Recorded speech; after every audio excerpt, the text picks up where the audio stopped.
Hai, tahu nggak sih madu pahit hitam propolis adalah satu jenis madu langka yang sulit ditemukan dan didapatkan dalam jumlah yang banyak. Pahitnya madu ini karena mengandung alkaloid, yaitu bahan obat yang berfungsi sebagai anti-infeksi. Madu Pandawa 77 adalah madu pahit hitam terkombinasi dengan bahan herbal lain seperti brokoli, pasak bumi, dan propolis.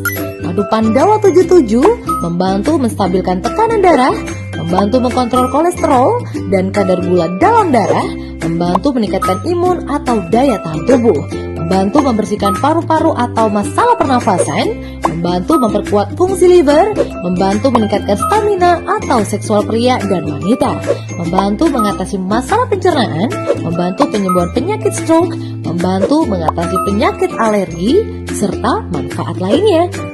Madu Pandawa 77 imun meningkat penyakit meninggal.